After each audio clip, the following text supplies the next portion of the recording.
আসসালামু আলাইকুম। আগামী 15 ফেব্রুয়ারি হচ্ছে তোমাদের ঢাবি এ ইউনিটের পরীক্ষা। তো তোমরা ইতিমধ্যে যারা পড়াশোনা করেছো তারা তো রিটেনের প্রস্তুতি নিয়ে ফেলেছো। তবে শেষ পর্যায়ে যারা হচ্ছে যে দ্বিধাদ্বন্দ্বে ভুগতেছো, কি পড়বা কি ছাড়বা বুঝতে পারতেছো না, তোমাদের জন্য আজকের এই ছোট্ট ভিডিওটি। আজকের এই ভিডিওতে কেমিস্ট্রির রিটেন স্পেশাল কিছু সাজেশন দিব, যেটা দেখলে তুমি তোমার পড়াশোনা একটু গুছিয়ে আনতে পারবা। আগামী যে তোমার হাতে 4-5 দিন সময় আছে, তুমি ভিডিওটা যখনই দেখে থাকো তো অ্যাটলিস্ট তোমার একটু হলেও উপকার হবে আর কি ভিডিওটা। তো চলো শুরু করি। আমরা যদি বিগত বছরের একটু ডাটাগুলো নিয়ে আলোচনা করি তাহলে আমরা খুব ভালো মতো বুঝতে পারবো যে আসলে কেমিস্ট্রি রিটেনে আমাদের আসলে কি পড়তে হবে এবং কি ছাড়তে হবে। তো এখানে একটা জিনিস বলে রাখা ভালো যে ঢাবির যে রিটেন কোশ্চেনটা, সেখানে তুমি ফিজিক্স এবং ম্যাথ দুইটা খুব মোটামুটি পারবা। তোমার মেইন সমস্যাটা হবে টাইম ম্যানেজমেন্টের দিক থেকে, সেটা হচ্ছে কেমিস্ট্রি এবং বায়োলজিতে। ঠিক আছে, তো কেমিস্ট্রি বায়োলজির জন্য একটু ভালো করে প্রিপারেশন নিয়ে যাও। তো শেষে আবার বলবো, তারপর আমরা চলো একটু দেখে নিই যে ডাটাগুলো নিয়ে আলোচনা করি। তো 23-24 যে রিসেন্ট আমাদের প্রশ্ন এসেছিল ঢাবিতে রিটেনে, সেখানে আমাদের গুণগত রসায়ন থেকে একটা প্রশ্ন এসেছিল, তারপর হচ্ছে পর্যায়বিদ্যা ধর্ম থেকে এসেছিল। ঠিক আছে, আর সেকেন্ড পেপারে হচ্ছে আমাদের জৈব রসায়ন থেকে এসেছিল, তারপর হচ্ছে পরিমাণগত রসায়ন আর হচ্ছে তড়িৎ রসায়ন। 5টা চ্যাপ্টার থেকে 4টা কোশ্চেন। তার মানে বুঝতে পারতেছো যে কোথাও হয়তো আমার অর্ধেক কোশ্চেন মিলে একটা কোশ্চেন করা হয়েছে, যাতে মার্কটা বেশি দেওয়া যায় আর কি।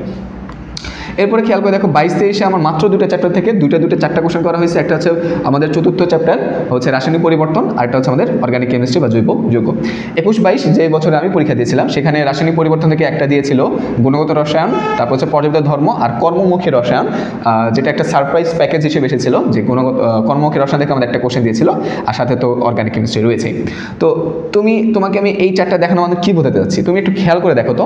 প্রত্যেকটা সালে কিন্তু গত 3 বছরের প্রত্যেকটা বছরে কিন্তু আমাদের অর্গানিক কেমিস্ট্রি থেকে কোশ্চেন অবশ্যই হয়েছে। তুমি ধরে রাখতে পারো 95% আমি তোমাকে গ্যারান্টি দিতে পারি এবছরও গুণগত জৈব রসায়ন থেকে অন্তত একটা কোশ্চেন হবে। এবং কী কী পড়বা সেটা বলে দিচ্ছি। বিভিন্ন ধরনের মেকানিজম পড়বা, ঠিক আছে, বিভিন্ন ধরনের মেকানিজম পড়বা। খুব বড় বড় জিনিসপাতি আসলে পড়ার দরকার নেই।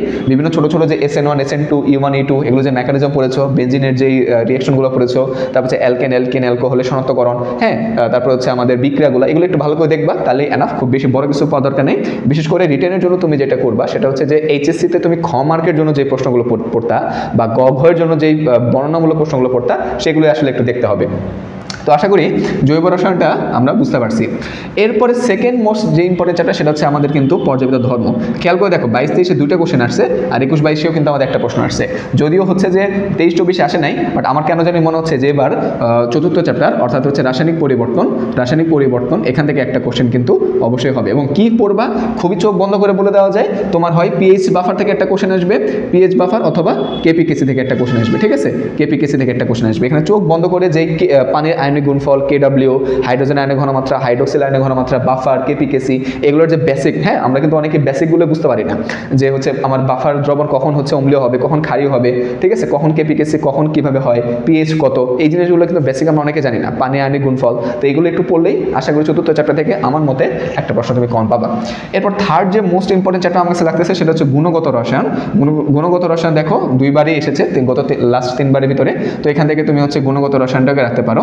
গুণগত রসায়ন থেকে কী পড়বা, গুণগত রসায়ন থেকে আসলে ব্যাখ্যামূলক কোশ্চেনই বেশি আসে, যেমন হচ্ছে ইউভি রশ্মি ব্যবহার, তারপর হচ্ছে আমাদের ধরতে পারো হচ্ছে অ্যাসিড বৃষ্টির যে বিক্রিয়াগুলা, হ্যাঁ, তো এই ধরনের কোশ্চেনগুলো একটু দেখবা। তারপর হচ্ছে বয়েল চার্লস অ্যাভোগাড্রো সূত্র, এগুলো একটু দেখবা। তারপর হচ্ছে তুমি যেগুলো হচ্ছে আমাদের ঢাবির যেটা খুব ফেভারিট কোশ্চেন, সেটা হচ্ছে যে সর্বোচ্চ তরঙ্গ দৈর্ঘ্য হলে আমার হচ্ছে যে নিউবার বা হচ্ছে ল্যামডা বা শক্তি, এগুলো কীভাবে পরিবর্তন হবে, এগুলো একটু দেখে নিবা, বিভিন্ন ভার্সিটি অ্যাডমিশন গাইডে পেয়ে যাবা। তো মোটামুটি এই 3টা আমার কাছে সব থেকে মোস্ট ইম্পর্টেন্ট মনে হচ্ছে। এরপরে যদি পড়তে চাও তুমি হচ্ছে থার্ড চ্যাপ্টার পর্যায়বিদ্যা ধর্মটা পড়তে পারো। পর্যায়বিদ্যা ধর্মটাও বেশি ইম্পর্টেন্ট। এখান থেকে হচ্ছে সংকরায়ন, ঠিক আছে, এখান থেকে সংকরায়ন, আয়নীকরণ শক্তি, তারপর হচ্ছে ইলেকট্রন আসক্তি, ব্যতিক্রম, এগুলো একটু ভালো করে দেখবে। ব্যাখ্যামূলক কোশ্চেনই আসবে আশা করতেছি। বিশেষ করে সংকরায়নটা খুব ভালো করে পড়বা। ডি অরবিটাল আকৃতি, পি অরবিটাল আকৃতি, চিত্রসহ এগুলো একটু ভালো করে দেখবা।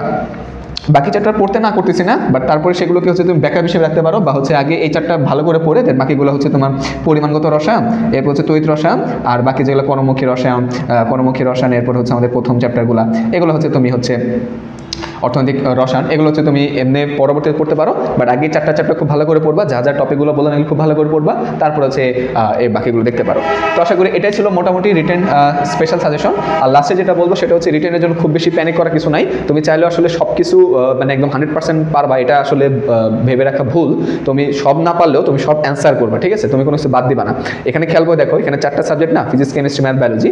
তো এখানে 4টা সাবজেক্টে 16টা টোটাল কোশ্চেন হবে রিটেনের ক্ষেত্রে। তো এই 16টা কোশ্চেনে তুমি যদি একবারে টাচ না করো, তুমি তো এখানে মার্কস পাচ্ছ না, তোমার থেকে নেগেটিভ মার্ক নাই। তো সমস্যা কি, তুমি সবগুলো অ্যান্সার করে আসবা। এখান থেকে যদি 1 মার্ক করেও পাও, তাও কিন্তু অনেক মার্ক। বুঝতে পারছি? তো কাজেই হচ্ছে যে একটু ফোকাস দিবা, এই যে টপিকগুলো বললাম, যেই চ্যাপ্টারগুলো বললাম, এগুলো একটু বেশি ভালো করে পড়বা। আশা করতেছি রিটেনে নিয়ে খুব বেশি প্যানিক খাওয়ার কিছু নাই, ঠিক আছে? আর যেটা বললাম যে রিটেনে কোনো কিছু ছেড়ে আসবা না, ঠিক আছে? যা পারো, যা শিখছো তাই দিয়ে আসো। কোনো রিয়েকশন পারলে রিয়েকশন দিয়ে আসো, ম্যাথের সূত্র পারলে সূত্রটা বসায় দিয়ে আসো, সার্কিট দিয়ে আসতে পারলে সার্কিট দিয়ে আসো, যা পারো দিয়ে আসবা, ঠিক আছে? তো আশা করি এই রিটেন স্পেশাল ভিডিওটা একটু হলেও তোমার উপকৃত হবে।